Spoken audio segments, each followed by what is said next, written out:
செந்தமிழ் ஸ்ரீனிவாசன் அவர்கள் எழுதிய "ஆச்சரியக்குறிகளோட ஒரு கேள்விக்குறி" அப்படின்ற புத்தகத்த அவர் எனக்கு அனுப்பி வச்சிருந்தாரு. கவிதைகள படிச்சுட்டு சொல்லுங்க அப்படின்னு கேட்டிருந்தாரு. அதுல ஒரு கவிதை படிச்சேன். வாழ்க்கையில சோதனை வரலாம். சோதனைக்கு மேல சோதனை வந்தா என்னங்க பண்றது? அப்படின்ற மாதிரி ஒரு கவிதை. இப்படியும் சோதிப்பார் கடவுள். எப்படி? சுலபமான வினாத்தாளையும், சூப்பரான சூப்பர்வைசரையும் ஒரு சேர கொடுத்து. படிச்ச உடனே ஸ்கூல் டேஸ் ஞாபகம் வந்துருச்சு எனக்கு. நான் பிட்டெல்லாம் அடிக்க மாட்டேன் அப்படின்னு சொல்ல மாட்டேன்.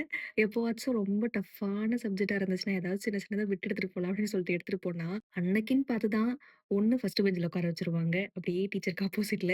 அப்படி இல்லன்னா கரெக்ட்டா டீச்சர் வந்து அங்க நம்ம பக்கத்துல தான் நிப்பாங்க. கோடு போடுற மாரி எவ்வளோ நேரம் ஆக்ஷன் பண்ண முடியும்?